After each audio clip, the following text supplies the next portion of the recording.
تعال سمي لا هو سمي لا قيا لا حتى دخيلة طبعا. لا قصة من عمر ذاك هذا صار تفضلوا بنسى شو لك بجيب على الجامع بروح بنساه في الجامع وافطر ما انساش بنسى وين حطيتها. السلام عليكم ورحمة الله وبركاته.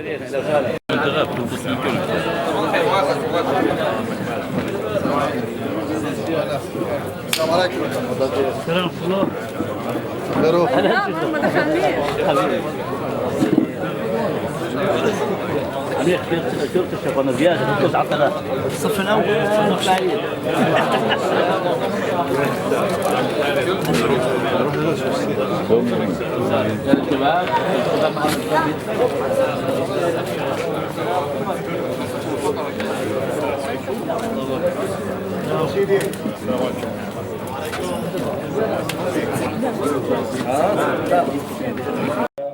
وما توفيقي وما توفيقنا إلا بالله سبحانه وتعالى. فقولوا لهذا التوفيق الله أكبر ولله الحمد. الله أكبر ولله الحمد. الله أكبر ولله الحمد. الله أكبر ولله الحمد. حياكم الله في بيت إخوانكم، بيت المرحوم أبو مروه رحمة الله عليه، ورحمة الله على الوالد، ورحمة الله على والدنا أبو توفيق أجمعين. بداية نهديهم ثواب الفاتحة إن شاء الله.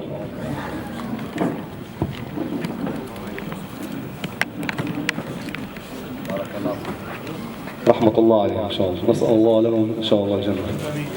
مرة أعوذ بالله من الشيطان الرجيم. يا أيها الذين آمنوا اتقوا الله ولتنظر نفس ما قدمت لغد واتقوا الله إن الله خبير بما تعملون. ولا تكونوا كالذين نسوا الله فأنساهم أنفسهم أولئك هم الفاسقون. لا يستوي أصحاب النار وأصحاب الجنة. أصحاب الجنة هم الفائزون. لو أنزلنا هذا القرآن على جبل لرأيته خاشعا متصدعا. لو أنزلنا هذا القرآن على جبل لرأيته خاشعا متصدعا من خشية الله. وتلك الأمثال نضربها للناس لعلهم يتفكرون. هو الله الذي لا إله إلا هو عالم الغيب والشهادة هو الرحمن الرحيم. هو الله الذي لا إله إلا هو الملك القدوس السلام المؤمن المهيمن العزيز الجبار المتكبر. سبحان الله عما يشركون. هو الله الخالق البارئ المصور له الأسماء الحسنى يسبح له ما في السماوات والأرض وهو العزيز الحكيم. صدق الله العظيم. أصحابي رضوان الله عليهم فسألهم ما أوسط عرى الإيمان، عرى الإسلام. سألهم صلى الله عليه وسلم ما أوسط عرى الإسلام، فمنهم من قال الصلاة ومنهم من قال الزكاة ومنهم من قال الحج. فقال صلى الله عليه وسلم، صليت على النبي يا شباب، فقال صلى الله عليه وسلم أوسط عرى الإسلام الحب في الله. فنحن نشهد الله سبحانه وتعالى ما اجتمعنا في هذا المجلس إلا حبا لله سبحانه وتعالى وطاعة لله ونصرة لله. ونكون إن شاء الله مع الكلام الطيب مع أخونا الشيخ خالد زعبي من قرية الدحي. نسأل الله سبحانه وتعالى أن ينفعنا بكلامه. يقول آمين. الله أكبر ولله الحمد. الله أكبر ولله الحمد. الأولين والآخرين وأشهد أن سيدنا ونبينا وعظيمنا وحبيبنا محمد رسول الله خاتم الأنبياء والمرسلين. يا سيد العقلاء يا خير الورى، يا من أتيت إلى الدنيا مبشرا وبعثت بالقرآن فينا هاديا وطلعت في الأكوان بدرا نيرا. والله ما خلق الإله وما برى بشرا يرى كمحمد بين الورى. اللهم صل وسلم وبارك على سيدنا محمد وعلى آله وأصحابه أجمعين. اللهم احينا على سنته وأمتنا على ملته واحشرنا في زمرته مع الذين أنعمت عليهم من النبيين والصديقين والشهداء والصالحين وحسن أولئك رفيقا. أما بعد، حياكم الله جميعا أيها الأحبة الكرام. نسأل الله جل وعلا في هذا الشهر المبارك من شهر شوال أن يجعل هذا العمل في ميزان حسناتنا جميعا يوم لا ينفع مال ولا بنون إلا من أتى الله بقلب سليم. أيها الأحبة الكرام، رمضان قد انتهى وقد ذهب وسرعان ما ذهب، فمن كان يعبد رمضان فإن رمضان قد فات، ومن كان يعبد الله فإن الله حي لا يموت. انتهى شهر الخير والبركات والإحسان والصدقات. خسر من خسر وربح من ربح. وليت شعري من المقبول منا فنهنيه ومن المحروم منا فنعزيه. ولا ريب أن رمضان كان فرصة لكل إنسان مسلم أن يتزود من الإيمان والعبادة والتقى، ولكن هذا لا يعني أن نعبد الله شهرا في السنة خلاص. بئس العبد الذي لا يعبد الله إلا شهرا في العام.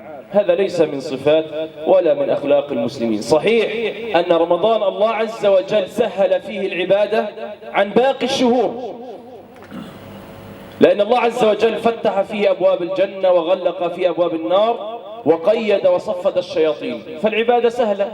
فإحنا رأينا في المساجد ما شاء الله المؤمن وغير المؤمن والصادق واللي بيصلي جديد واللي بيصلي كله بيجعل الجامع ما شاء الله. ولكن الهدف من رمضان أن نستمر بعد رمضان في العبادة والطاعة والصلاة والقرآن والذكر والأعمال الصالحة والإنفاق والخير. ولكن صحيح كما كان النبي صلى الله عليه وسلم كان يعبد في الله عز وجل في رمضان أكثر ما كان يعبد في غير رمضان، وهذا شهر مبارك. ولكن للأسف الشديد بعض المسلمين فهموا الإسلام خطأ وفهموا الدين خطأ، وكأننا لا نعبد الله عز وجل إلا في المناسبات، وهذا لا ينبغي أن يكون. وهل نحن بحاجة إلى الله عز وجل فقط في الشهر في العام؟ الله عز وجل قال في كتابه: ففروا إلى الله إني لكم منه نذير مبين. ولد صغير إذا بكى يذهب إلى مين؟ ما بروح إلى أخوه الصغير ولا بروح إلى صاحبه، بروح إلى أمه وأبوه يعيط يبكي حتى يقضوا عنه حاجته. وإنت أيها المسلم كلنا جميعا ضعفاء، إذا أصابنا مكروه أو مصيبة أو ضيق أو هم أو غم إلى من نلجأ؟ إلى من؟ إلى الله عز وجل. ألم يكن النبي صلى الله عليه وسلم إذا حزبه أمر أو إذا همه أمر كان يتوضأ ويصلي ركعتين فيقضي الله عنا عز وجل حاجته، ومن فعل ذلك يقضي الله عز وجل عنه حاجته بإذنه جل وعلا. لا بد للمسلم أن يعلم أننا ما خلقنا عبثا في هذه الدنيا، فحسبتم أنما خلقناكم عبثا وأنكم إلينا لا ترجعون. الله عز وجل خلقنا في هذه الدنيا لهدف أسمى وعظيم: وما خلقت الجن والإنس إلا ليعبدون. الهدف الأسمى من هذه الدنيا هو العبادة. وقال جل وعلا: وحافظوا على الصلوات والصلاة الوسطى وقوموا لله قانتين. حافظوا بصيغة الجمع وقوموا لله قانتين بصيغة الجمع، أي أن العبادة حتى تكون عند الله عظيمة ومقبولة لا تكون أفضل شيء أن تكون في صلاة الجماعة ومع المسلمين. وقال جل وعلا: يا أيها الذين آمنوا اركعوا واسجدوا واعبدوا ربكم وافعلوا الخير لعلكم تفلحون.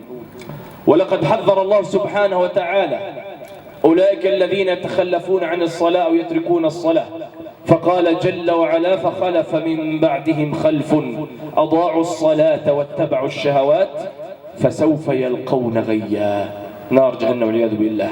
وقال سبحانه وتعالى: فويل للمصلين الذين هم عن صلاتهم ساهون. هذا أمر مهم للأسف الشديد في كل مكان بعد رمضان ما شاء الله على الفجر، ما شاء الله المساجد مليانة على صلاة العشاء التراويح. بعد رمضان أصبحت المساجد تئن إلى خالقها، تشكو إلى خالقها من قلة الساجد ومن قلة العابد. كانت المساجد تستأنس بكم أيها الأحباب. أين الشباب الذين كانوا يبكون ويدمعون ويجأرون إلى خالقهم في رمضان؟ أين هذه الساعات الطيبة المباركة التي كنتم تذكرون فيها خالقكم سبحانه وتعالى؟ بعد رمضان خلاص، هذا لا ينبغي أن يكون. أيها الأحبة الكرام، النبي صلى الله عليه وسلم رغب رحمتها ولا بعدها إلا الله سبحانه وتعالى. والله فريضة واحدة في الجامع لو تصلي في البيت آلاف الركعات مش راح تسدها، مش رايح، مستحيل. وقال النبي صلى الله عليه وسلم: ألا أدلكم على ما يمحو الله به الخطايا ويرفع به الدرجات؟ قالوا: بلى يا رسول الله. قال: إسباغ الوضوء على المكاره وكثرة الخطى إلى المساجد وانتظار الصلاة بعد الصلاة فذلكم الرباط. وأيضا قال النبي صلى الله عليه وسلم: أمر الصحابة أن يحرق بيوت كل الذين تخلفوا عن صلاة الجماعة. وأول ما يحاسب به العبد يوم القيامة عن الصلاة، فإذا صلى باقي الأعمال، وإذا فسدت باقي الأعمال. أول ما يحاسب عليه. وقال النبي صلى الله عليه وسلم: أثقل صلاة على المنافقين صلاة العشاء وصلاة الفجر ولو يعلم ما فيهما من أجر وثواب لأتوهما ولو حبوا على بطنك من شدة الأجر ومن عظم هذه الأجر. قالوا العلماء: أتدرون لماذا هواء صلاة الفجر نقي ونظيف؟ قال: لأنها طهرت من أنفاس المنافقين. شو سبحان الله. لذلك أيها الأحبة الكرام، هذه وصية لنا جميعا أن لا نترك صلاة الجماعة. إذا كنت في البيت أو فارغا أو كنت موجود، دائما لبي النداء بإذن الله عز وجل، هذا الذي سيرفعك. منا بتمنى أن يموت في صلاة الجماعة، في صلاة الفجر ويصلي في آخر ركعة أو في الركعة الأولى يموت، تخرج هذه الروح إلى بارئها. ما أجملها من موتها، ما أجملها من حياة تنتقل من حياة العبادة والطاعة، تنتقل هذه الروح إلى خالقها، ترفرف عند العرش تسبح لخالقها جل وعلا. كلنا نتمنى ذلك. إذا أردت ذلك فاثبت على هذه الصلاة، وسترى الخير الكثير بإذن الله عز وجل. الشيخ علي الطنطاوي السوري رحمة الله عليه يذكر في مذكراته، يقول إن صلاة الجماعة فيها بركات وخيرات. قال: هناك في شيخ أزهري هو قريب على المسجد وقريب على الأزهر، كان تعلم في الأزهر وما شاء الله بعد ذلك صار يعلم في الأزهر، من البيت إلى المسجد ولا يخرج إلا قليلا. في أحد الأيام أراد أن يروح عن نفسه، لأن القلوب تمل. النبي صلى الله عليه وسلم كان يذهب رحل، كان يروح رحلي مع زوجاته مع الصحابي، يروح رحل يروح عن النفس ساعة، ولكن بما يرضي الله سبحانه وتعالى. قال: خرجت من البيت، كان في عربيات مش تاكسيات، عربيات الخيل بجرها، بقول صاحب العرباي، قال خذني على مكان أتنزه فيه ولكن بالشرط أن يكون بجانبه مسجد. طلع هذا صاحب العرباي الشوفير طلع ماكر، قال علي خلاص تعال، قال له وصلوا على المكان، قال الوقت صار قريب على المسجد، قال خذني على المسجد أو مصلى، لأن أنا حريص على صلاة الجماعة. شوف لو حريص على صلاة الجماعة. قال خذني إلى الصلاة أولا. قال هذاك هناك المكان، وكان زي، قال له هذا مصلى وليس مسجد، وكان في كرسي على باب المحل. طبعا المحل كان يا أيها الأحبة الكرام مكان دعارة مش مصلى، ضحك عليه، مكان دعارة. الشيخ قاعد عمامي وجبي ما شاء الله، الناس بتطلب كان ماله الجنة الشيخ، ماله شو سيري، قاعدة محل الدعارة، في فتاة جوا بالداخل بتطلع على الشيخ، ماله هذا ايش بده؟ بتطلع على الساعة الشيخ، وين صلاة المغرب؟ يا جماعة وين صلاة المغرب؟ يا أختها سهيل، الأخت اللي هناك الفتاة لبست سطرت يعني إنه في شيخ أبصر شو بده. قال يا جماعة فيش، وين الشيخ؟ بطلع لي فيش أذان المغرب؟ استغربت صارت فجثت على ركبتيه تبكي. قال يا شيخ أنت هون محل كذا كذا. عندما قالها يعني صلي وراي، أنا دائما بيقول يعني صلي وراي، فصار تعيط. قالت أنا كذا كذا، وكانت هذه توبة لهذه الفتاة وأغلق هذا المحل. شو سبحان الله، هذه بركة إيش؟ صلاة الجماعة، بركات خيرات الله عز وجل يطرحها على المحافظ على صلاة الجماعة. من الثوابت التي ينبغي للمسلم أن يحافظ عليها أيضا هو القرآن الكريم. ما شاء الله القرآن، بعض الناس بيقرأوا القرآن فقط في رمضان، وبعد رمضان بيغلبوا السلام عليكم ورحمة الله وبركاته إلى رمضان القادم، وهذا جفاء وقسوة. فالقرآن الكريم حياة للقلوب والأرواح، وشفاء للصدور، ورحمة للمؤمنين، ودواء للأبدان. طرفه بيد الله عز وجل، والطرف الآخر بأيديكم، فإن تمسكتم به فلن تضلوا ولن تهلكوا أبدا. ألا تحبون أيها الناس أن يكلمكم الله؟ فاقرأوا القرآن، اقرأوا القرآن، فإنه حياة القلوب.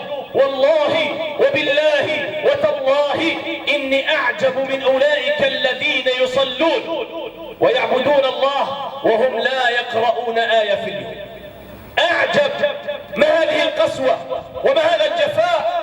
قال النبي صلى الله عليه وسلم اقرأوا القرآن فإنه يأتي يوم القيامة شفيعا لأصحابه. ألا تريدون نورا في دنياكم؟ ألا تريدون نورا في قبوركم؟ ألا تريدون نورا عند الصلاة؟ فعليكم بالقرآن. والله لم أجد أفضل وخير من القرآن في زمن الفساد والفتن والمحن للمسلمين. إذا أردنا أن نثبت على هذا الدين حتى نلقى الله وهو راض عنا، فعلينا بالقرآن حفظا وعملا وقراءة وتطبيقا ومنهجا للحياة. فإذا فعلنا ذلك والله فزنا في الدنيا والآخرة بإذن الله جل وعلا. وفلاحا ونجاحا وتقوى وإيمانا ورقيا وفوزا ونجاحا وشهادات ودنيا وآخرة، فعليكم بالقرآن. هذا القرآن لا نتخلى عنه مهما كان الأمر. مثل ما كان عندك فطور وغدا وعشاء، خلي عندك وجبة أخي الكريم القرآن، خلي عندك وجب القرآن. المسلمين، بيوت المسلمين يا جماعة أنا على يقين وعلى الأحداث وعلى المسمع اليوم كل يوم بيوت المسلمين خربانين إلا ما رحم الله. لماذا؟ لو سألت أي بيت تعبان مهموم حزين خربان بيته لا يوجد قرآن في البيت. البيت الذي لا يتلى فيه القرآن كالبيت الخرب. البيت الخرب. ألم يقل النبي صلى الله عليه وسلم اقرأوا القرآن اقرأوا البقرة في بيوتكم فإن البيت الذي يقرأ فيه سورة البقرة يفر منه الشيطان، فإن فيها البركة ولا تغلبها البطلة السحرة. مستحيل. كم من الأزواج وصلوا إلى طلاق، فعندما نصحناهم بقراءة سورة البقرة أو يسمع سورة البقرة انتهى الأمر. لأن الشيطان، تعرفوا الشيطان هو جند إبليس، شياطين وإبليس الزعيم الذي أنزله الله عز وجل إلى الأرض ووضع عرشه على الماء. إبليس له جنود من الإنس والجن والشياطين.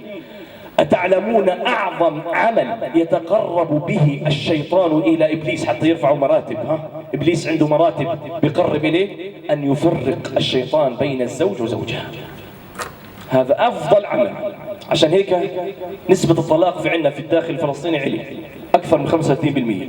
ارتفع قبل الدخول وبعد الدخول. بيوت غريب، طلاق حدث ولا حرج ولا حول ولا قوة إلا بالله. هذا كله بعد عن الدين، بعد عن كتاب الله وعن سنة النبي صلى الله عليه وسلم. من الثوابت أيضا الذكر، أذكار الصباح والمساء.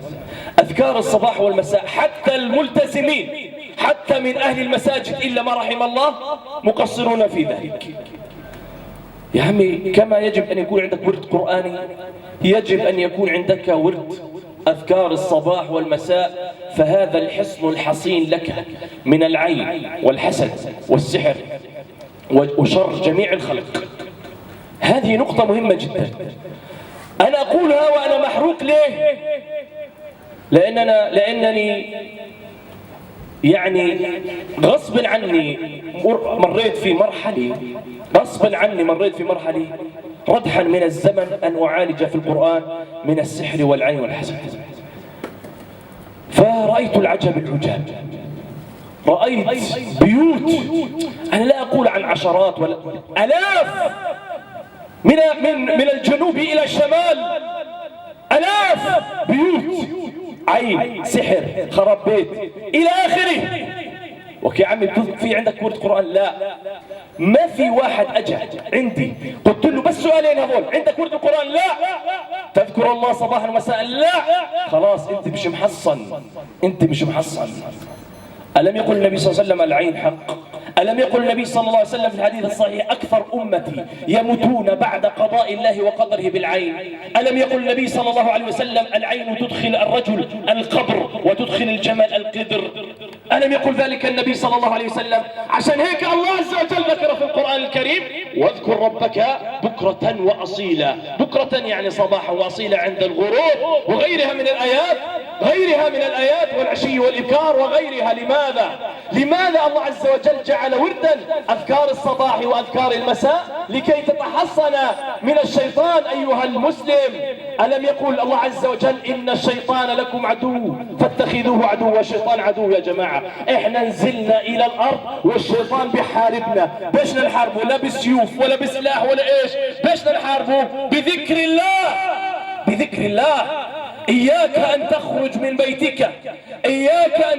من بيتك بغير ذكر وبغير تحصين، قد يصيبك ما يصيبك من البلاء ومن العين وغير ذلك. هذا أمر مهم جدا. قال النبي الله عز وجل قد مدح الذاكرين والذاكرات، وقال أيضا عز وجل فاذكروني أذكركم.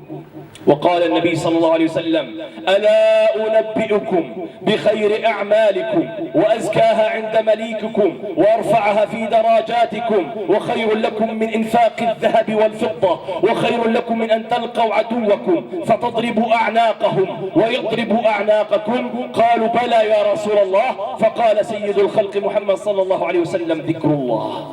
وقال أيضا في الحديث الذي رواه الإمام مسلم من حديث أبي هريرة رضي الله عنه وأرضاه قال النبي صلى الله عليه وسلم لأن أقول سبحان الله والحمد لله ولا إله إلا الله والله أكبر أحب إلي مما طلعت عليه الشمس.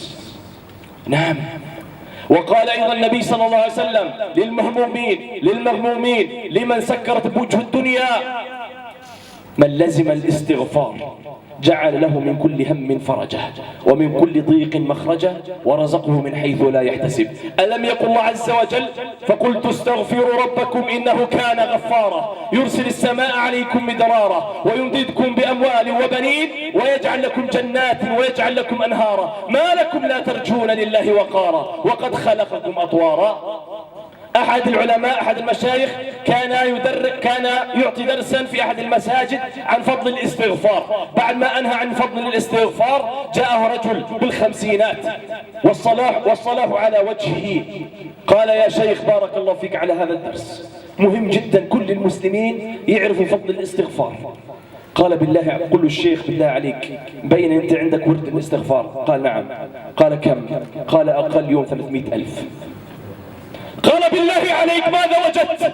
قال والله يا شيخ لا بعرف هم ولا غم ولا حزن، قلبي برقص طربا، والله ما رفعت يدي إلى السماء إلا استجاب لي. وهذا أيضا قصة ثانية للإمام أحمد بن حنبل إمام أهل السنة والجماعة. اسمعوا أيها الأحبة الكرام، إمام أحمد بن حنبل كان ذاهب إلى العراق ليدرس، وكان عنده لقاء مع التلاميذ، وكان الجو ماطرا وليلا، فدخل أحد المساجد والناس لا يعرفونه، مش اليوم فيسبوك، اليوم بياع البطاطا والعالم والمنافق والكذاب كله معروف على الفيسبوك، كله مبين. ما مش معروف، ما حدا بيعرف، ما كان في تكنولوجيا. قال دخل إلى أحد المساجد ليصلي، الدنيا جو ماطر بالليل، بيقول له هناك الحارس اسمح لي والله خليني أنا بتنام بالمسجد. قال مستحيل. قال على باب المسجد، الشيخ الإمام أحمد حط فرشته على باب المسجد ينام، جروا الحارس على الشارع رمى بالشتاء. إمام أحمد إمام أهل السنة والجماعة، فالإمام أحمد رأى خبازة فرن بخبز، قال روح عنده، فراح قال يا فلان تسمح لي أجلس عندك يعني حتى الصباح الجو ماطر؟ قال تفضل يا سيدي تفضل. استغفر الله استغفر الله، برق بالعجين استغفر الله، بحط بالفرن استغفر الله استغفر الله. قال له الإمام أحمد بالله عليك يا فلان ما ثمرة استغفارك، يعني شو وجدت؟ قال والله الله عز وجل بفضل هذا الاستغفار استجاب لي لجميع أدعيتي إلا واحد. قال ما هو؟ قال رؤية الإمام أحمد. فبكى الإمام أحمد، قال أنا الإمام أحمد جرني الله إليك جرة، جرني الله إليك جرة، أخرج من المسجد ورمي في الشارع ليأتي لهذا المستغفر. سبحان الله. قديش احنا مقصرين يا جماعة؟ بالله عليكم قديش احنا مقصرين؟ نستغفر كم مرة وخلاص. فيش عندنا صبر أن نجلس ساعة في ذكر الله عز وجل قبل أن تخرج إلى العمل أو قبل الغروب، تجلس بين يدي الله تستغفر على ذنوبك وتسبح الله عز وجل، فترى خيرا كثيرا بإذن الله جل وعلا. أخي الكريم، والله يا من يعني كلنا جربنا ذقنا حلاوة الطاعة في رمضان وحياة الطمأنينة والسكينة، فإذا عرفت ذلك فاستقم. جاء سفيان بن عبد الله الثقفي إلى النبي صلى الله عليه وسلم فقال له يا رسول الله قل لي في الإسلام قولا لا أسأل عنه بعدك أحدا. قال له قل آمنت بالله ثم استقم، قل آمنت بالله ثم استقم. إن الذين قالوا ربنا الله ثم استقاموا فلا خوف عليهم ولا هم يحزنون، لا في الدنيا ولا في الآخرة. قد يقول قائل كلياتنا يا جماعة، والله الأمر صعب يا جماعة، الأمر بده شغل، نعم بده تضحية، ما في شيء صعب. اليوم أنت بتروح توكل تتعب، بتعرج وحالتك حالي المرأة مسكينة بتفوت على المطبخ ساعات 4-5 ساعات عشان تعد الطبخة ب5 دقائق، ولا الزوج قاضي عليه مش مخلي منه ولا شيء. 5 دقائق تعب ولا مش تعب؟ هو أكيد. وما أدراكم الجنة وسارعوا إلى مغفرة وجنة عرضها السماوات والأرض أعدت للمتقين. أعد الله عز وجل لعباده الصالحين ما لا عين رأت ولا أذن سمعت ولا خطر على قلب بشر. جنة والله لا يعلم عظمتها ولا جمالها إلا الله سبحانه وتعالى. ويطربون لسماعهم للجنة فضحوا بأموالهم وأنفسهم من أجل ذلك. يا جماعة احنا مش قاعدين ببلاش، مش كل تسبيحة لك شجرة، كل ذكر لك أجر عظيم عند الله سبحانه وتعالى، مش ببلاش. كل ركعة لك أعمال لا يعلمها إلا الله عز وجل. تقرأ قل الله 10 مرات لك قصر في الجنة. أخي الكريم أنت مش ولا ببلاش، إحنا نشتغل لجنة عرضها السماوات والأرض ورضوان من الله أكبر، ورضوان من الله أكبر. نعم أيها الأحبة الكرام، الذي يعيننا على ذلك قد تقول صعب، والله ما خاب من استعان بالله، ما خاب من استعان بالله. لو أن الله عز وجل يرى في قلبك الإخلاص والصدق والإرادة والشوق والحب والمحبة لله ولرسوله فإن الله عز وجل سيذلل لك كل الصعاب ويزيل عنك كل العوائق ويسهل لك العبادة. ولكن اعلم جيدا أن في هذه الطريق في ابتلاءات ومحن، لأنك قربك من الله أمر عظيم، فإذا قربك لابد أن يبتليك، فإذا ابتلاك وصبرت فاعلم أنك ترتفع درجة بعد درجة حتى تصل إلى رضوان الله. ما في خلاص، هذا يكرمنا، هيك التعامل. إلا من عافاه الله. نحن دائما نسأله القرب منه بالعافيات والإكرامات بغير ابتلاءات ولا غير ذلك. دائما نسأل الله ذلك العفو والعافية في الدنيا والآخرة. نسأله القرب منه من غير ابتلاء ولا امتحان ولا ابتلاء، لأننا ضعفاء إلا إذا ثبتنا الله عز وجل. قال النبي صلى الله عليه وسلم لمعاذ بن جبل، معاذ بن جبل أعلم أمتي بالحلال الحرام. معاذ بن جبل بتعرفوا وانت أسلم قديش كان عمره؟ كان عمره 18 سنة. بتعرفوا وانت مات 28 سنة كان عمره، 10 سنوات بس. أعلم أمتي، أعلم رجال أمتي معاذ بن جبل بالحلال والحرام. معاذ بن جبل ليس أمرا بينا ب10 سنوات. لا، مسألة مش بالسنوات، المسألة أنت شو صدقت مع ربنا. قال له يا معاذ والله إني لأحبك، والله إني لأحبك، أوصيك يا معاذ لا تدعن الدبر كل صلاة أن تقول اللهم أعني على ذكرك وشكرك وحسن عبادتك. بعد ما تسلم مش طوال بتقوم، قل اللهم أعني على ذكرك وشكرك وحسن عبادتك. فالله عز وجل هو الذي يعيننا. لولا إعانة الله لنا لا نستطيع لا نصلي ولا نزكي ولا نصدق ولا إشي ولا إشي. فهذه إعانة الله. إحنا بالفاتحة كل يوم نقرأها في الصلاة شو بنقول؟ إياك نعبد وإياك نستعين، أي نستعين بك يا الله على العبادة. لولا الاستعانة بك لا نستطيع أن نعبدك. شوف له لا نستطيع، إحنا ضعفاء بشر. إياك نعبد وإياك نستعين. وأيضا لا تنسى هذا الدعاء الذي يثبتك، كان النبي صلى الله عليه وسلم يدعوه كثيرا، اللهم يا مثبت القلوب ثبت قلبي على دينك، ثبت قلبي على دينك، فإن هذا القلب بين أصبعين بين أصبع الرحمن يقلبه كيف يشاء. فالذي يثبتنا على الدين وعلى الإيمان والذي يعيننا على الطاعة هو الله سبحانه وتعالى.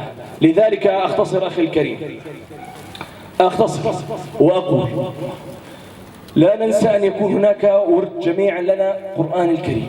ابدأ بصفحة بنص صفحة بس، ابدأ من اليوم قبل ما تنام. احنا على الفيسبوك نقعد ساعة تك تك تك تك. يا حبيبي والله في ناس عندي 4-5 ساعات ولا 6 ساعات باليوم. خلي عندك ورد من القرآن قبل ما أنت تنام. اجعل ذلك وردا وتعود على ذلك حتى تلقى الله عز وجل وسترى خيرا كثيرا. ثانيا عليك بأذكار الصباح والمساء، واستغفار أقل ما فيها 100، وصلاة على وسلم 100، ولا إله إلا الله 100، وتسبيحات، وشوي شوي اطلع اطلع اطلع حتى تصل إلى ملايين. فإذا وصلت إلى ملايين فإن اعلم أنك فقد جسدك في الدنيا وقلبك في الآخرة. أنت مش هون، أنت مش هون. وأيضا لا تنسى أن تحافظ على صلاة الجماعة وصلاة العشاء والفجر في المسجد، وأن تحافظ على فعل الخيرات وكظم الغيظ وحب الناس، وأن تربي نفسك على الأخلاق الحميدة، على كظم الغيظ، على الحب للناس، على فعل الخيرات، وين في عمل خير وين في كذا، على المسامحة للناس. أنا ما بدي تحفظ القرآن الكريم وتسب على الناس ومش طايق فلان ولا علان ولا كذا، لا، التحمل. صبر نفسك شوي شوي، بعدين كما بيقولوها المرارة تطفي، وهذا ما يصل له. بدنا مرارتنا كلها تطفي حتى ايش؟ اذا خاطبك الجاهلون قالوا سلاما. السلام عليكم. ضربك واحد كف، اعطيه النيع الثاني، قل له اضرب حبيبي جزاك الله خيرا. إذا بنصل لهيك إحنا تمام بإذن الله جل وعلا. نسأل الله جل وعلا أن يثبتنا وأن يوفقنا وأن يكرمنا وأن يعيننا على طاعته حتى نلقى الله راض عنا. وآخر دعوانا الحمد لله رب العالمين، والصلاة والسلام على سيد المرسلين محمد صلى الله عليه وسلم وعلى آله وأصحابه أجمعين. بارك الله فيكم، جزاكم الله خيرا. الله أكبر ولله الحمد. الله أكبر ولله الحمد. الله أكبر ولله الحمد. الله أكبر ولله الحمد. الله أكبر ولله الحمد. الله أكبر ولله الحمد. ومروح رحمة الله عليه والوالدة تكريمك إن شاء الله الهدية طيبة على حسن استقبالكم لهذا اللقاء الطيب المبارك. هذا شيخنا الفاضل سلمك الشكر والعرفان. الله أكبر ولله الحمد. الله أكبر ولله الحمد. الله أكبر ولله الحمد. الله أكبر ولله الحمد. بارك الله فيكم جزاك الله بالخير. وإن شاء الله استمرارا لهذا اللقاء الطيب المبارك وهذا الموسم الطيب المبارك نكون إن شاء الله كل يوم ثلاثاء بعد صلاة المغرب يعلن الشيخ ونعلن في لوحة المسجد إن شاء الله عن بيت اللقاء. واستمرارا في هذا اللقاء إن شاء الله من خلال التضييفات ندعو أخونا سمير صالحة مع كلام طيب يرضي الله ورسوله. الله أكبر ولله الحمد. الله أكبر ولله الحمد. الله أكبر ولله الحمد. الله أكبر ولله الحمد.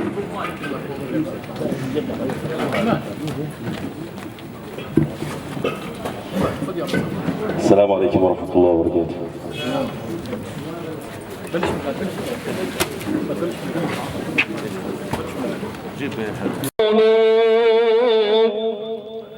إلى الحبيب تميل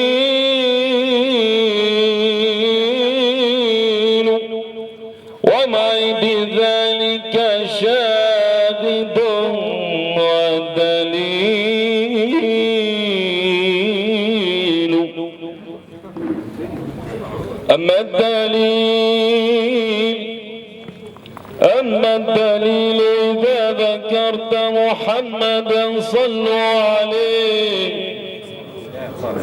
أما الدليل إذا ذكرت محمدا صارت دموع العاشقين تسيل.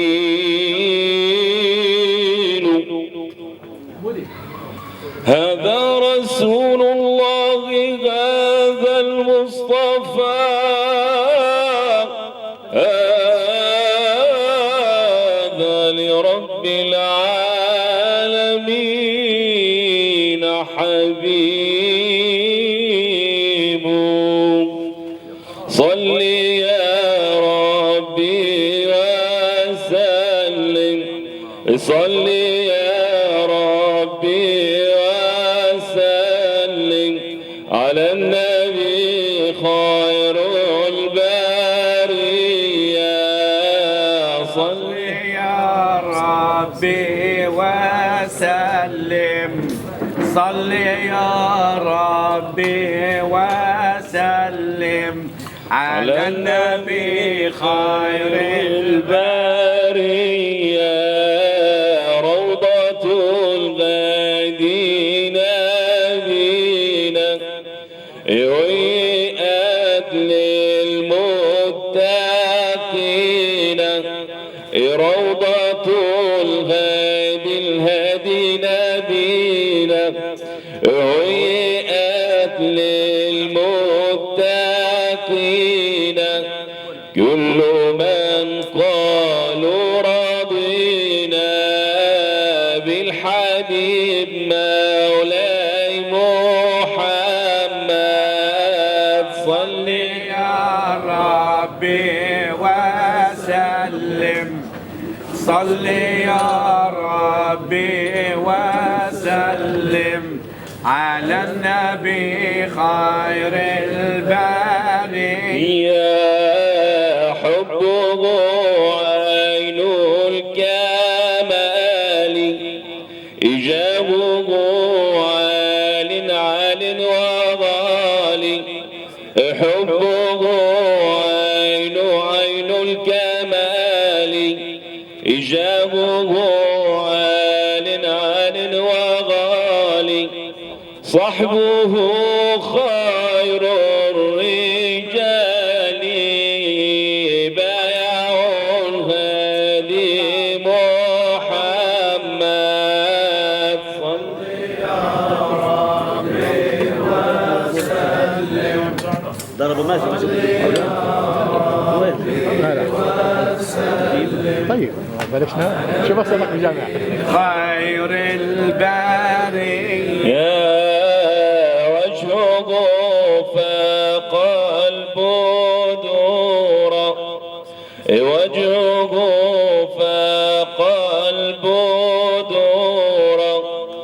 زاده المولى سرورا قد بدا في الكون نورا قبل خلق الله محمد.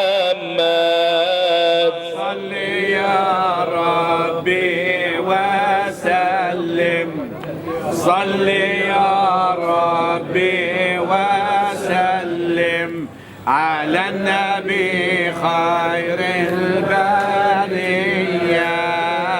حبه فرض وحتم، حبه فرض وحتم، مدحه خير وغم، ليس يأتي القلب غم للذي يهوى محمد. صل يا ربي وسلم، صل يا ربي وسلم على النبي خير البرية. يا بحر علم الذي أحمد، بحر علم الذي أحمد، كل من يلقاه يسعد، حوضه الصافي المبرد للذي يعشق محمد. صل يا ربي وسلم، صل يا ربي وسلم على النبي خير البرية. خير خلق الله طه، خير خلق الله طه، مثل شمس في ضحاها، هذه الدنيا نراها في ضياء من محمد. صل يا ربي وسلم، صل يا ربي وسلم على النبي خير البرية. حبه عين الكمال، حبه عين الكمال، إجابه عال وغالي، حبه عين الكمال، إجابه عال وغالي، صحبه خير الرجال، بايع الغادي محمد. صل يا ربي وسلم، صل يا ربي وسلم على النبي خير البرية.